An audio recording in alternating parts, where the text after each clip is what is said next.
selamat datang di podcast Ruang Bertumbuh. Pada hari ini kita akan membahas topik yang sangat dekat dengan kita, yaitu pendidikan dan realitas di masyarakat. Namun sebelum kita membahas topik ini, saya akan mempersilahkan kepada kedua narasumber kita untuk memperkenalkan dirinya.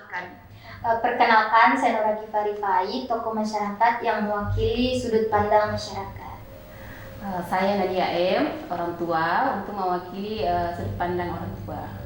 Baik, Ibu Rifa dan juga Ibu Nadia. Nah, di dalam dunia pendidikan kita seringkali menemukan dua hal yang berjalan berdampingan, yaitu harapan dan juga kenyataan. Harapan bahwa pendidikan ini adalah sebagai kunci masa depan, namun juga pendidikan adalah tidak mudah untuk dalam proses belajar mengajarnya. Kemudian ya Ibu, dalam salah satu kasus di sekolah, tentunya di kelas, ada sekelompok murid yang beranggapan bahwa kemampuannya itu sudah tetap, tidak bisa berkembang, dan hal ini bisa jadi mereka ini akan mudah menyerah ketika menghadapi kesulitan dan juga tidak akan bisa berkembang.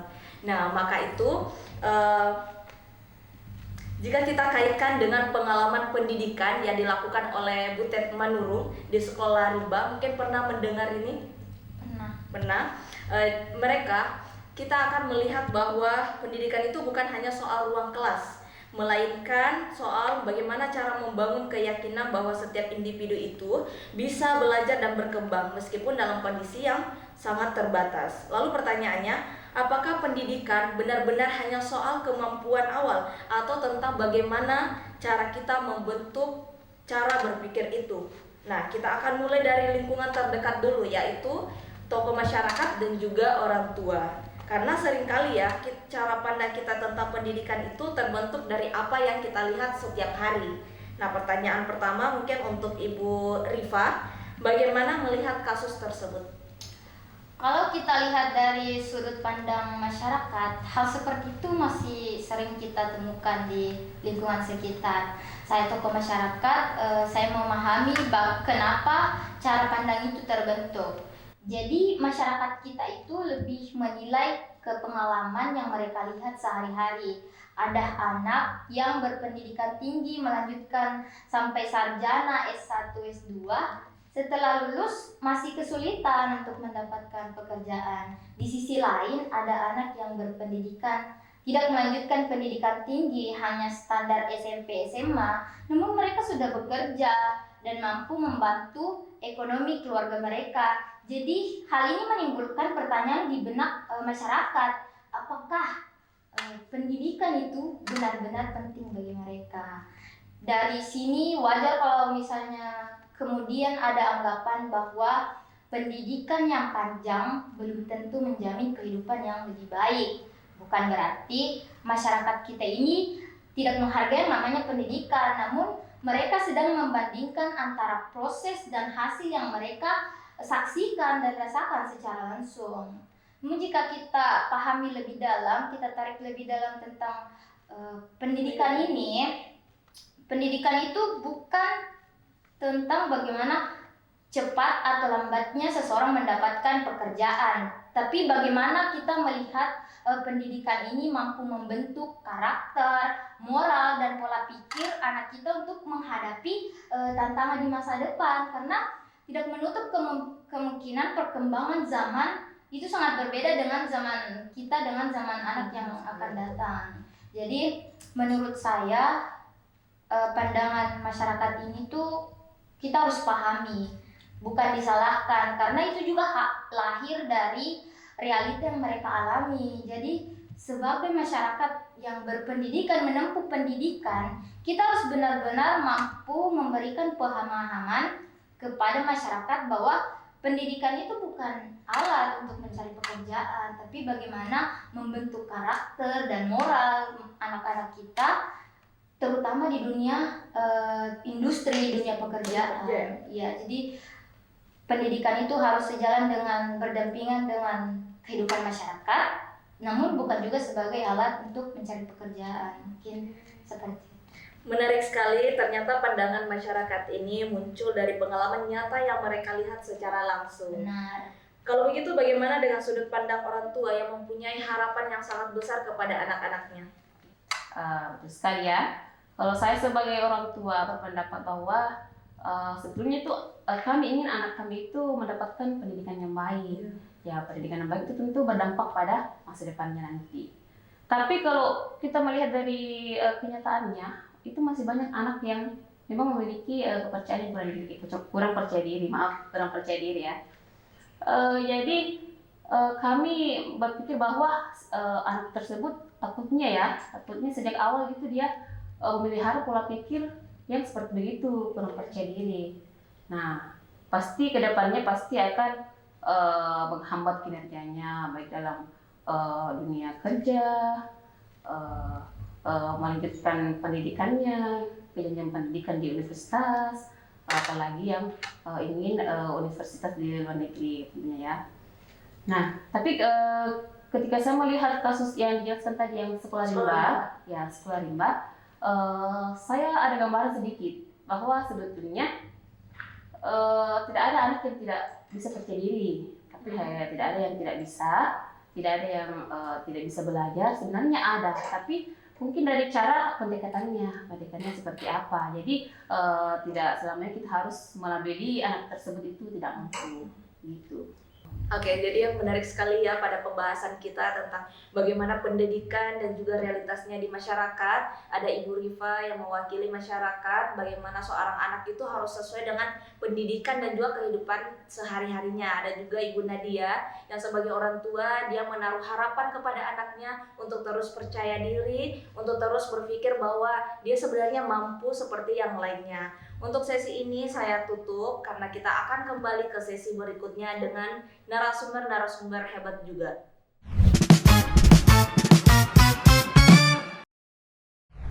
Halo, kembali lagi di podcast Ruang Bertumbuh. Setelah kita membahas tentang pendidikan dan realitas bersama Ibu Rifa dan juga Ibu Nadia, pada sesi ini kita akan membahas tentang growth mindset atau pola pikir bertumbuh. Namun sebelum kita membahas, mungkin saya akan mempersilahkan kepada kedua narasumber kita untuk memperkenalkan dirinya.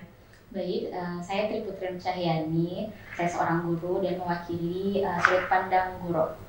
Baik, saya Husnul Hatimah, saya seorang murid mewakili sudut pandang murid.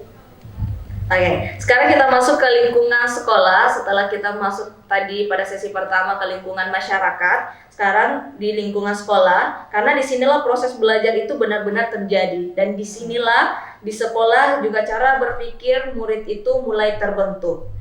Langsung saja ya, untuk Ibu Guru, bagaimana melihat kasus ini jika dikaitkan dengan konsep pendidikan seperti sekolah rimba? Oke, kalau kita lihat konsep growth mindset ya atau pola pikir bertumbuh, kasus ini itu sangat relevan. Dimana tadi kan ada sekelompok murid ya yang sudah menyatakan bahwa potensinya ini sudah tetap dan sulit untuk bertumbuh lagi, sulit untuk berkembang.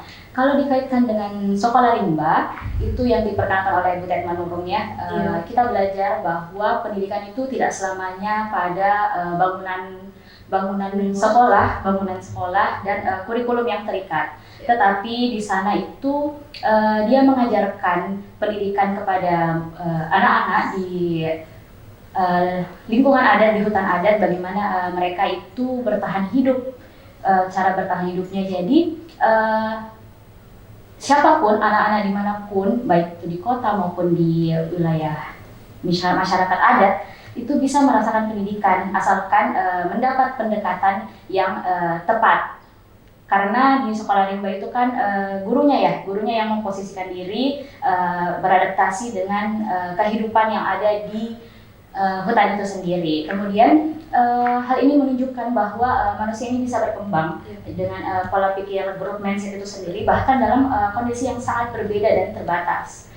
Jika kita kaitkan lagi dengan kasus yang tadi disebutkan, anak-anak yang sudah menyatakan potensinya ini sudah tetap dan menolak akan tantangan, maka masalah utamanya itu bukan pada kemampuan muridnya, tetapi pada keyakinan murid itu sendiri. Jadi Anandaku terhadap dirinya sendiri itu harus menanamkan keyakinannya bahwa potensinya itu masih bisa dikembangkan jika diberikan ruang untuk berkembang dan terus diberikan latihan-latihan dan kesempatan melalui proses pendidikan yang tepat. Seperti itu, Ibu. Oke, menarik sekali dari penjelasan dari Ibu Guru tentang bagaimana murid itu harus mengubah dari pola pikirnya yang tetap bahwa dia tidak bisa berubah menjadi dia harus bisa atau dia harus mampu untuk mengubah hal tersebut. Mungkin dari sudut pandang murid, apakah pernah mengalami situasi seperti itu? Dari saya sendiri tuh dan teman-teman pernah mengalami situasi tersebut, dan kadang kami tuh merasa minder dan tidak percaya diri jika tidak mampu atau mengalami kesulitan dalam memahami suatu mata pelajaran. Bahkan apabila nilai kami jelek atau buruk itu, kami langsung menganggap diri kami ini tidak pintar. Tetapi setelah mendapat penjelasan dari guru bahwa kesalahan itu adalah bagian dari proses belajar, kami pun mau belajar terus dan berusaha untuk mencoba lagi walaupun mengalami kegagalan. Dan setelah melihat kasus sekolah rimba, kami pun menyadari bahwa belajar itu bisa di mana saja dan kapan saja, dan setiap orang itu memiliki kesempatan untuk berkembang jika terus berlatih, mau menerima kesalahan dan terus belajar. Oke, jadi dari sini kita bisa melihat bahwa kadang masalahnya itu bukan hanya kemampuannya, tetapi juga pada keyakinan bahwa diri murid itu yang harus terus belajar dan berusaha. Oke, terima kasih kepada Ibu dan juga Ananda yang telah menyempatkan hadir masuk kepada sesi ini menjelaskan atau membagikan sudut pandangnya terkait dengan topik kita. Mungkin cukup sekian untuk sesi kedua ini, namun jangan kemana-mana karena kita masih ada sesi yang ketiga bersama narasumber-narasumber berbeda.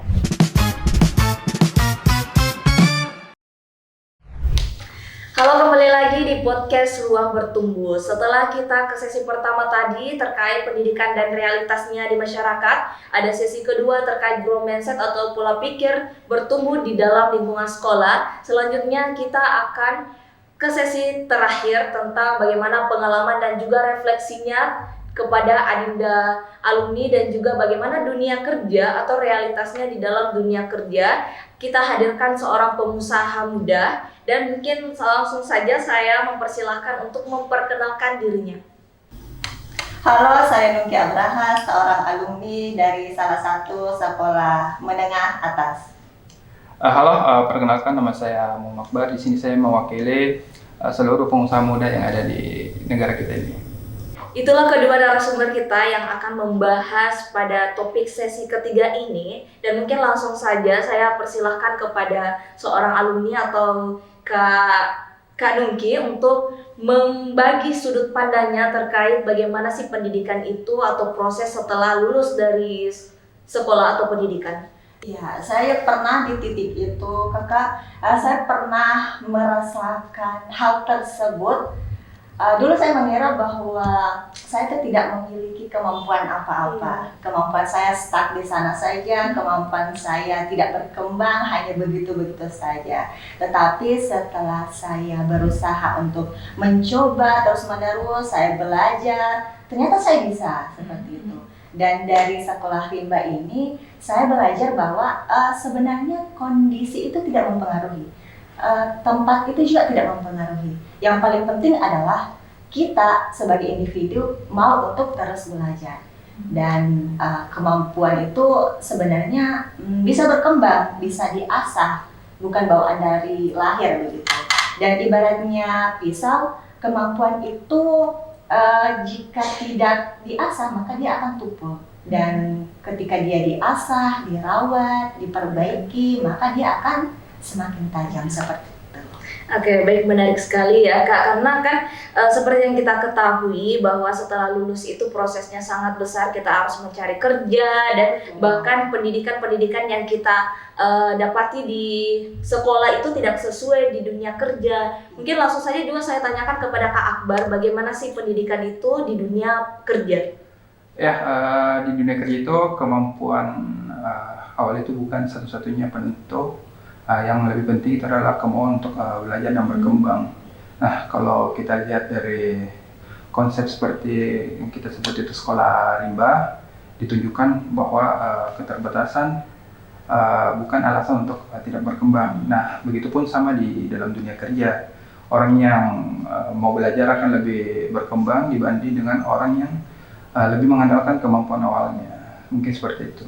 Oke, baik, terima kasih atas sudut pandang yang diberikan oleh narasumber kita pada sesi ketiga ini tentang pengalaman dan juga refleksi pada dunia kerja atau proses setelah lulus. Nah, dari seluruh pandangan hari ini, kita bisa melihat bahwa pendidikan itu bukan hanya soal nilai atau kemampuan awal, tetapi juga tentang cara berpikir. Kasus di kelas tadi menunjukkan bahwa pendidikan murid bisa merasa tidak mampu jika mereka memiliki fixed mindset atau pola pikir tetap. Namun, contoh seperti sekolah rimba menunjukkan bahwa pendidikan dengan pendekatan yang tepat, setiap individu bisa belajar dan juga berkembang. Artinya, pendidikan bukan hanya tentang tempat belajar, tetapi tentang keyakinan bahwa setiap orang itu bisa tumbuh. Mungkin kesimpulannya bukan apakah seseorang pintar atau tidak, tetapi apakah ia percaya bahwa dirinya itu bisa berkembang. Terima kasih sudah mengikuti podcast ini. Sampai jumpa di diskusi berikutnya.